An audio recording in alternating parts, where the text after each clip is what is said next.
Hi guys, welcome back to my video. ரொம்ப நாள் ஆச்சு செகண்ட் வீடியோ போட்டு. ஆனால் I am back. So let's dive into it. Last வீடியோவில் என்ன பார்த்தோம்னா, ட்ரம்ப் எப்படி ஒரு பிஸ்னஸ் மேனாக இருந்து பிரசிடெண்ட்டாக ரன் பண்ணுறதுக்கு முடிவெடுத்தான்.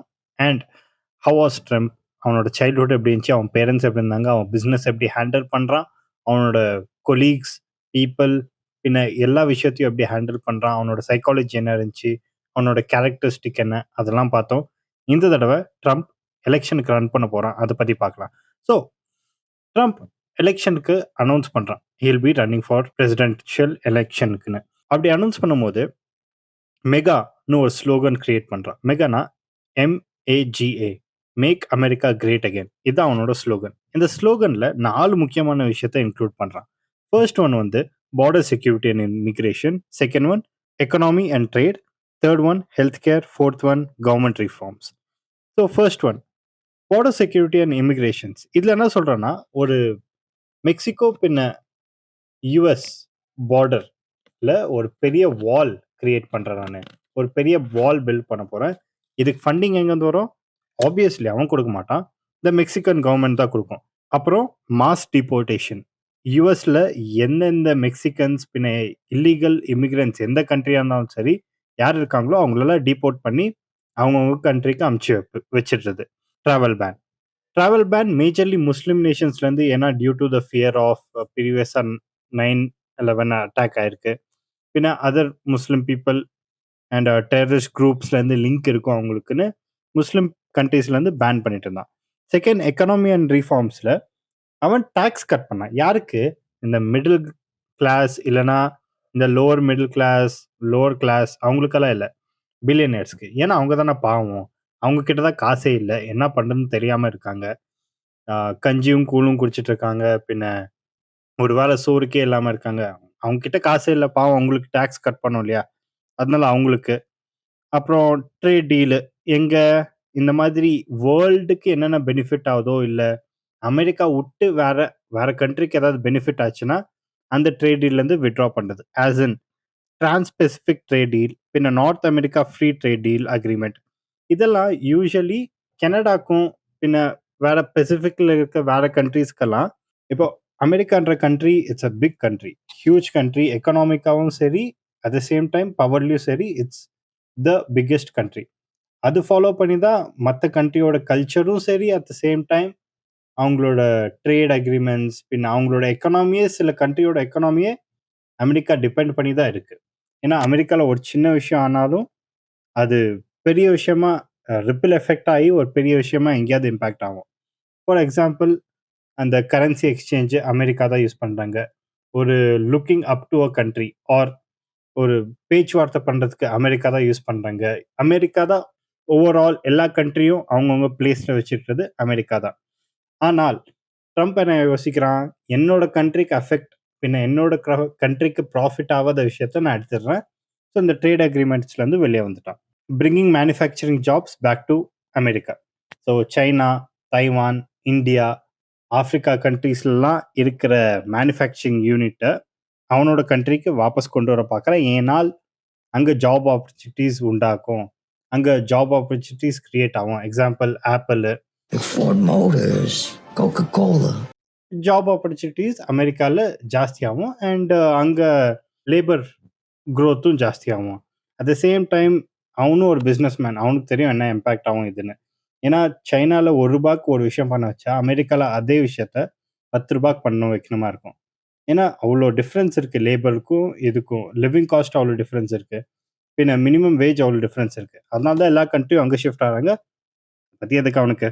யூஸ்வலாக என்ன பண்ணுவாங்க எல்லா பார்ட்டியும், ஒரு பார்ட்டிலேருந்து இன்னொரு பார்ட்டிக்கு ஒரு எலெக்ஷனில் ஒரு பார்ட்டி சேஞ்ச் ஆகி இன்னொரு பார்ட்டி வருதுன்னா அவங்க பண்ணுற முதல் வேலை ப்ரீவியஸாக ரூல் பண்ணிட்டு இருந்த பார்ட்டி எல்லாமே பண்ணது தப்புன்னு சொல்கிறது தானே. அதே மாதிரி தான் ஹெல்த் கேரில் ஒபாமா கேர்னு ஒரு விஷயம் இருந்துச்சு. அது என்னென்னா காமன் பீப்புளுக்கு இந்த ஹெல்த் பெனிஃபிட்ஸ் கொடுக்குற மாதிரி, இன்சூரன்ஸ் கொடுக்குற மாதிரி அது இருந்துச்சு. ஆனால் அதை எடுத்துடணும், அது இருக்கக்கூடாது. அதனால அமெரிக்காவோட எக்கானமி தான் கீழே போகுது, அது இருக்கக்கூடாதுன்னு சொல்லிட்டு அதை ட்ரை பண்ணிட்டேன்னா இதுதான் ஹெல்த் கேர். அப்புறமா ஃபோர்த் ஒன் வந்து கவர்மெண்ட் ரிஃபார்ம்ஸ். அதில் என்னென்னா காங்கிரஸ் மினிஸ்டர்ஸ் யார் யார் பவர்ஃபுல் பொசிஷனில் இருக்காங்களோ அவங்களோட டேர்ம் லிமிட்ஸை கம்மி பண்ணுறது, டேர்ம் லிமிட்ஸை மினிமைஸ் பண்ணுறது. இதுதான் அவனோட கவர்மெண்ட் ரிஃபார்ம்ஸ். இது 4 தான் மேஜரா அவன் ஃபோக்கஸ் பண்ணி போனது. எனக்கு எதுக்கு ட்ரம்ப் வின் ஆனா? Obviously Trump won. June 16th, 2015ல Trump won and became the president of United States of America. ஆனா, எனக்கு எதுக்கு ட்ரம்ப் வின் ஆனான்னு தோணுதுன்னா, ஃபர்ஸ்ட் திங் அவனோட ஆப்போசிஷன் பார்ட்டி வந்து ஹிலரி கிளின்டன். நான் ட்ரம்ப்போட எலெக்ஷன்ஸை கொஞ்சம் கவனிச்சுட்டு இருந்தேன் அப்பயே, ஃபர்ஸ்ட் டேர்ம்லயே. ஹிலரி கிளின்டன் ட்ரம்ப் தான் ஆப்போசிஷன்னு தெரிஞ்சவனே, நான் நினைக்கிறேன் அந்த பார்ட்டியும் சரி, ஹிலரி கிளின்டனும் சரி, அப்படியே ரிலாக்ஸ் ஆயிட்டாங்க. ட்ரம்ப் தானே, அவன் எப்படி ஜெயிக்க போறான்னு. ஒரு மாதிரி ஒரு மாதிரி ஈஸியா விட்டுட்டாங்க அந்த விஷயத்த. ட்ரம்ப் எல்லாம் எப்படி ஜெயிப்பான்? அவனுக்கெல்லாம் யாரும் ஓட் பண்ண மாட்டாங்க. இன்ஃபாக்ட் அவங்க டிசைடே பண்ணி வச்சுட்டாங்க. ஸ்லோகனும் சரி, டிசைடும் சரி. ஓவர் கான்ஃபிடன்ஸ்ல ட்ரம்ப்புக்கு யாருமே ஓட் பண்ண மாட்டாங்க. எனக்கு தான் ஓட் பண்ணுவாங்க. நான் தான் ஜெயிப்பேன்ற ஓவர் கான்ஃபிடன்ஸ். கேம்பெயினிங் கூட அவ்வளோ ஸ்ட்ராங்கா பண்ணல. ட்ரம்ப்பை எதிர்த்து பேசுற பாயிண்ட்ஸும் அவ்வளோ ஸ்ட்ராங்கா இருந்ததில்ல. அவங்க மார்க்கெட்டிங் பண்ணதும், அவங்க போய் பேசுற இடமும், பீப்பிள இன்டராக்ட் பண்ற விதமும் எதுவுமே ஸ்ட்ராங்கா இருந்ததில்ல. இதனால அவங்களோட வோட்டிங் கெப்பாசிட்டி பின்ன people who are interested in their policies தான் கம்மியானாங்க. இன்ஃபேக்ட் ஹிலரி கிளின்டனோட பாலிசிஸ் என்னன்னு யாருக்கும் தெரியல. ஏன்னா ட்ரம்ப்போட பாலிசிஸ் ஈவன் தோ அவ்வளோ அன்எத்திக்கலா, இம்மாரலா இருந்தாலும், அவனோட பாலிசிஸ் எல்லாருக்கும் தெரிய வந்துச்சு. அமெரிக்கால இருக்கவங்களுக்கு மட்டும் இல்ல, த ஹோல் வேர்ல்டு எல்லாருக்கும் தெரிய வந்துச்சு அவனோட பாலிசிஸ். ஏன்னா, அவன் அத திருப்பி திருப்பி பேசிட்டே இருந்தான். அது மட்டும் இல்லாம, ஹிலரி கிளின்டன போட்டு அடிச்சுக்கிட்டே இருந்தான். ஒரு விஷயத்துல இல்ல இன்னொரு விஷயத்துல, அவ இது பண்ணா, அவ அது பண்ணா, அவளோட கவர்ன்மெண்ட் பிரச்சனை இதாவும் அதான்னு. ஆனா ஹிலரி கிளின்டன் அந்த மாதிரி ஒண்ணுமே பண்ணல. ட்ரம்ப்பை எதிர்த்து ஜாஸ்தியும் பேசல, டிபேட் ஷோஸ்லயும் ஜாஸ்தியும் பேசல. சும்மா சைலண்டா இருந்தா. அவங்க என்ன யோசிச்சாங்கன்னா, அவங்க மட்டும் இல்ல, அவங்க ஹோல் பார்ட்டியே என்ன யோசிச்சாங்க? அவங்க ஹோல் பார்ட்டியே என்ன யோசிச்சாங்கன்னா, ட்ரம்ப் ஜெயிக்க மாட்டான். நாங்க தான் ஜெயிப்போம். எதுக்கு சும்மா கஷ்டப்பட்டுட்டுன்னு அப்படியே ரிலாக்ஸா இருந்துட்டாங்க. கடைசியில அதே அவங்களுக்கு அஃபெக்ட் ஆச்சு. இன்ஃபாக்ட் ஹிலரி கிளின்டனோட பிக்கெஸ்ட் டவுன்ஃபால் என்ன தெரியுமா? அவங்க ட்ரம்ப்பை எதிர்த்து எந்த விஷயமும் பேசாதது மட்டும் இல்ல, அவங்களுக்கு ஒரு விஷயம் இம்பாக்ட் ஆச்சு. ஆஸ் இன் அவங்களோட லைக் இமெயில்ஸ் கொஞ்சம் லீக் ஆயிட்டு இருந்துச்சு. Due to she not using secure websites. அதனால ஒரு லைக் சில இமெயில்ஸ் லீக் ஆயிருக்கு. இந்த ஒரு பாயிண்ட்ட வச்சு ட்ரம்ப் அதை எதிர்த்தே ஒரு கேம்பெயின் பண்ணான். இதுதான் Hillary Clinton. If she comes to the position இதுதான் ஆகும். இந்த மாதிரி தான் விஷயம் ஆகும்னு அவன் அதுக்கு அகேன்ஸ்டா ஒரு கேம்பெயின் பண்ணான். பட் ட்ரம்ப்போட பாலிசிஸ் இந்த 4 பாலிசிஸ் சொன்னேனே, இது 4மே ஜாஸ்தி லைக் எவ்ளோ இம்மாரலா இருக்கு. அதை எதிர்த்து பேசவே இல்ல ஜாஸ்தி ஹிலரி கிளின்டன். அதனால என்ன இம்பாக்ட் ஆகும்? எவ்வளோ பேரோட லைஃப் எஃபெக்ட் ஆகும்? நார்மல் அமெரிக்கனோட லைஃப் எஃபெக்ட் ஆகும் எவ்வளோ எஃபெக்ட் ஆகும்? எவ்வளோ காஸ்ட் ஜாஸ்தி ஆகும்? அத பத்திலாம் எதுவுமே பேசல. அதுதான் one of the biggest downfall for the opposition party. அதனாலேயே the Trump government won November 8th, 2016, Trump won the election. And எல்லாருக்கும் ஆனா ஒரு டவுட் இருந்துச்சு. ட்ரம்ப் எப்படி வின் ஆனா?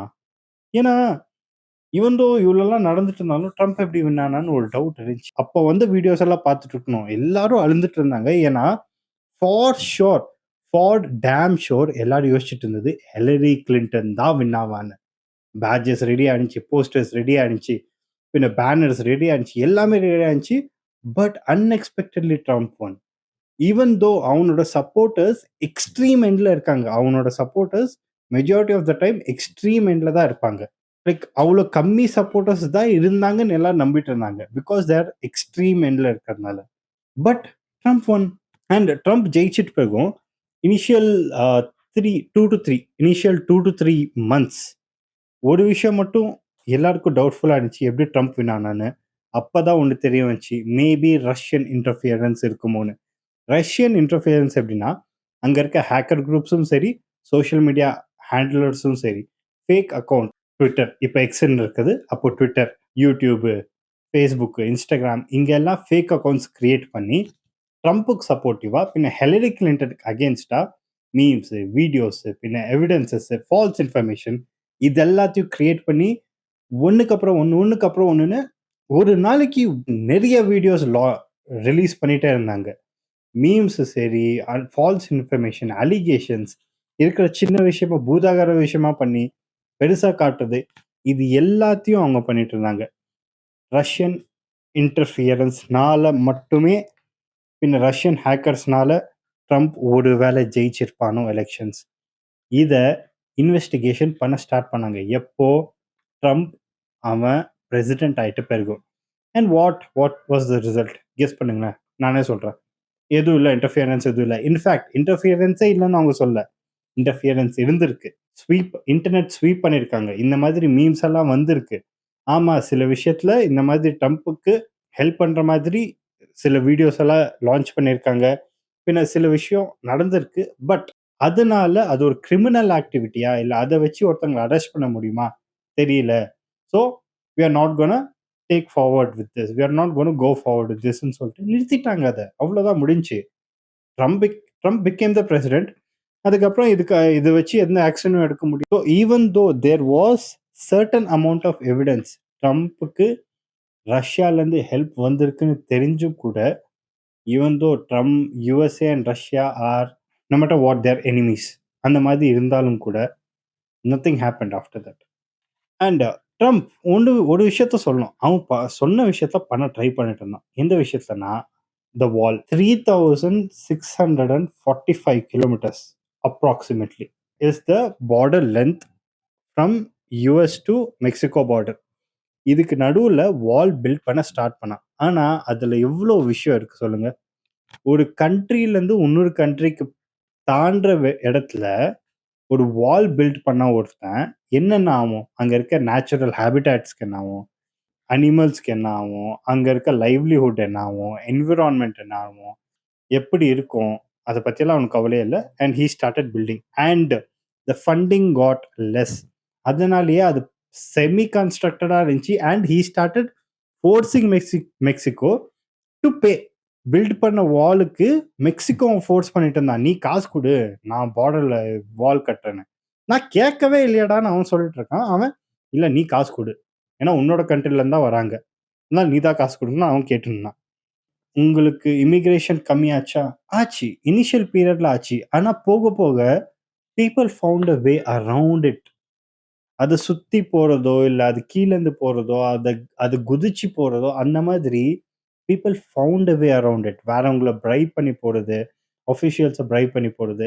இந்த மாதிரி ஏன்னா 2016 ட்ரம்ப் வரதுக்கு முன்னாடி ஒபாமா இருந்த பீரியட்ல 4,08,000 இருந்த இமிகிரேஷன் ட்ரம்ப் வந்துட்டு பிறகும் கம்மியாச்சு. இனிஷியல் பீரியட்ல 46 இயர்ஸ்ல இருக்கிறத விட லோவஸ்ட் நம்பர் வந்துச்சு. அப்போ 3,03,000க்கு வந்துச்சு. ஆனால் 2019ல 8,59,000க்கு இன்க்ரீஸ் ஆயிருக்கு. ஒபாமா பீரியடை விட 2 மடங்கு இன்க்ரீஸ் ஆயிருக்கு ட்ரம்ப் வந்துட்டு பிறகும். ஏன்னா 2 வருஷத்துல எல்லாருக்கும் தெரிஞ்சு இது எப்படி ஒர்க் ஆகுதுன்னு, எங்கெங்க என்னென்ன இருக்கும் அண்ட் எப்படி தாண்டி போலான்னு. And due to the pandemic drop ஆச்சு. அண்ட் பேண்டமிக்னு சொல்லும் போது எனக்கு இதை பத்தி பேசி ஆகணும். Trump was one of the worst president to handle the pandemic. ஒரு பேண்டமிக் உலகத்தையே அஃபெக்ட் பண்ணுது. People should not come out. It will affect the elderlies, the kids, the pregnant ladies, newborns எல்லாரையும் அது ரொம்ப சிவியராக அஃபெக்ட் பண்ணும். இவங்களெல்லாம் முக்கியமாக இன்னும் சிவியராக அஃபெக்ட் பண்ணும்னு தெரியும் அவனுக்கு.